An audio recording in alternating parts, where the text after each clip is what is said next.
Back to let's do chemistry channel. तो आज हम सी टेट मैथ यानी क्लास 6 की मैथ करेंगे, जो सबसे पसंदीदा टॉपिक है, फेवरेट टॉपिक है सी टेट सेकेंड का। ओके, सी टेट फर्स्ट में अभी मैथ आती है, तो वो है सममिति यानी सिमेट्री। और सिमेट्री का हम चैप्टर नंबर आज की इसका अध्ययन कर रहे हैं 13 का। तो चैप्टर नंबर 13 में हम देखते हैं कि क्या क्या इंपॉर्टेंट है, तो यहाँ से जरूर ही क्वेश्चन आते हैं। ठीक है, कीप इन माइंड, क्वेश्चन जरूर आएंगे। तो हम आगे बढ़ते हैं। तो जैसे कि परिभाषा लिखी है कि ये आकृतियां सममित आकृति की आकृतियां हैं। ठीक है, सममित आकृतियां क्या होती हैं? जो अगर समान होती हैं। सममित मतलब होता है समान। ठीक है, तो ये हमें पता है। जैसे ये है, देखो सबसे पहले लॉग दिख रहा है ना हमको। अब लॉग में वो पूछेगा कि कितनी सममित है। ठीक है, तो हम क्या करेंगे, देखो जैसे बीच में से एक ये देखो, ये है ना। अगर हम इसको कट करेंगे तो ये दोनों पार्ट, ये वाला पार्ट, ये पार्ट सेम होगा ना। अगर ये पार्ट सेम है तो इसमें एक लाइन ऑफ सिमेट्री है, एक सिमेट्री है। क्या है? एक लाइन ऑफ सिमेट्री है। तो इसमें कितनी है? एक लाइन ऑफ सिमेट्री है, यानी सममिति कितनी हो गई? एक हो गई। समझ में आ गया?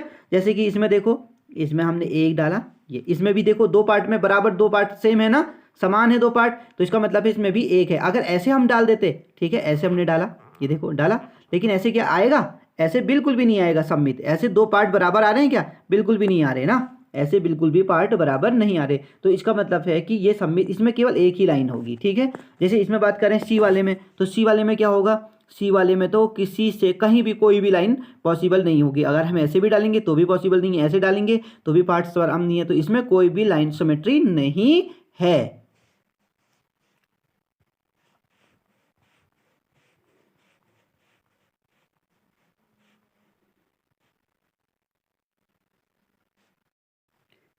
अब जैसे हम आयत की बात करें, आयत में क्या होगा? अगर हम ऐसे डालते हैं एक लाइन, ठीक है, एक लाइन हमने कैसे डाली? ऐसे डाली। देखो ये दो पार्ट बराबर है ना, तो इसका मतलब है इसमें एक लाइन ऑफ सिमेट्री तो हो गई, एक सममित रेखा हो गई। ठीक है, एक सममित रेखा हो गई। और हम ऐसे डालें तो भी देखो समान आ रहा है ना। करेक्ट, बीच में से डालना है हमको। अगर बीच में डालेंगे, ये वाला पार्ट और ये वाला पार्ट समान है, तो इसमें सममित रेखाएं कितनी हैं? इसमें सममित रेखाएं दो हैं। कितनी रेखाएं इसमें सममित? दो रेखाएं हैं। Keep in mind. तो आपको समझ में आ गया ना, सममित रेखाएं कितनी होती है? इसमें दो हो गई। त्रिभुज की बात करें, त्रिभुज में कितनी सममित रेखाएं देखते हैं। हाँ, त्रिभुज में कितनी सममित रेखाएं हैं? देखो अगर हमने ऐसे डाला एक लाइन, तो देखो ये दो पार्ट बराबर है ना, एक सममित रेखा हो गई। अगर हमने ऐसे डाल दिया, ठीक है, तो ये वाला पार्ट और ये वाला पार्ट, ठीक है, ये वाला पार्ट ये वाला पार्ट समान है ना, तो एक दो सममित रेखाएं हो गई। और एक इसमें डाला तो एक ये हो गई। तो इसमें जो त्रिभुज में सममित रेखाएं होती हैं वो कितनी होती हैं? तीन होती हैं। ये क्लास 7th की बुक है सममिति। चैप्टर नंबर कौन सा है? 14 है। क्लास 6 में भी है सममिति। तो हम क्लास 7th की बुक अब जान रहे हैं। तो देखो सममिति हमें पता भी है कि सममिति यानी समानता, एक ऐसी रेखा जो किसी भी चीज़ को दो बराबर भागों में बांटती है, तो उसे क्या बोलते हैं? रेखीय सममिति। जैसे कि इसमें रेखीय सममिति बताएंगे हम आपको। देखो ये देखो बीच में से क्या लिखी? लाइन। अब देखो अगर हमने ये जो लाइन खींची, काल्पनिक रेखा है, कौन सी है? काल्पनिक रेखा। तो काल्पनिक रेखा क्या होती है? ये वाले पार्ट और ये पार्ट देखो समान पार्ट है ना, तो इसमें कितनी काल्पनिक रेखाएं हैं? सिर्फ एक, जो इसको दो बराबर भागों में बांट सकती है। तो इसमें रेखीय सममिति कितनी है? सममिति रेखाएं कितनी है? एक है। समझ में आया? जैसे कि इसमें देखो ये कछुआ है। ओके, कछुए में कितनी सममिति रेखाएं हैं? सिर्फ एक। अगर हम ऐसे करेंगे तो सममिति रेखा नहीं बन पाएगी, क्योंकि समझ में आया? ये देखो इसमें कितनी सममिति रेखा है? सिर्फ एक है। अगर हमने ऐसे कर दिया तो ये इसके समान नहीं दिख रहा है, ये इसके समान नहीं दिख रहा है, तो इसमें सममिति रेखा एक ही है। इसमें एक है, इसमें भी एक है और इसमें भी एक है।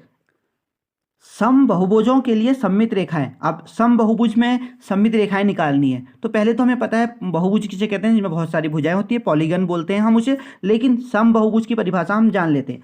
समबहुभुज की परिभाषा कहाँ दी गई है? ये देखो, इसको जरूर याद रखना है। ठीक है, ये देखो क्या लिखा है? एक बहुभुज समबहुभुज कहलाता है यदि इसकी सभी भुजाएं क्या हो? सभी भुजाएं की लंबाई बराबर हो और सभी भुजाओं के माप बराबर हो। ठीक है, तो इससे पता चल जाता है हमें कि वो रेगुलर पॉलीगन होगा, कि उसकी समान भुजाएं हैं और समान उसमें कोण हैं।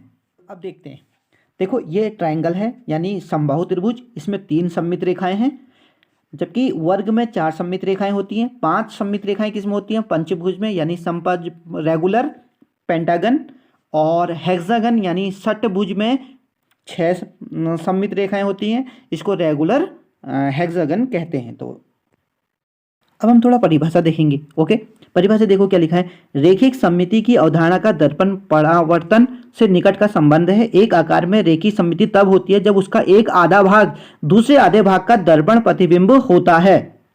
ये परिभाषा बहुत इंपॉर्टेंट है, अगर आप बुक निकाल के बैठे हैं अभी ओके तो उसमें हाईलाइट कर दो ये लाइन को, बहुत ही इंपॉर्टेंट है कि सममित रेखाएं की परिभाषा क्या होती है और कैसे निकालते हैं। बात करते हैं ये सीटेट प्रीवियस ईयर का 2021 का। तो देखो एच में सममित रेखाओं की संख्या बताइए, तो एच में सममित रेखाएं कैसे पता चलेंगी, देखो एच बनाया हमने, ठीक है एच। अब देखो एक इमेजिनरी लाइन हम यहाँ से डाल सकते हैं, देखो दोनों पार्ट इक्वल है ना, और एक लाइन हम यहाँ से डाल सकते हैं, ठीक है इमेजिनरी की, दो पार्ट इक्वल हैं, तो यहाँ से हमें पता चला इसमें दो सममित रेखाओं की संख्या है। ऐसे ही क्वेश्चन सीटेट में बार बार आते हैं, आपको प्रैक्टिस करते रहनी है और मैं ऐसे क्वेश्चन बार बार लाता रहूंगा। और ठीक है, अगर वीडियो आपको अच्छी लगी तो लाइक शेयर एंड कमेंट करना ना भूलें, और अगर आप हमारे चैनल में नए हैं तो सब्सक्राइब कीजिए, क्योंकि यूजफुल वीडियो यही मिलती है। तब तक के लिए बाय, हैप्पी लर्निंग।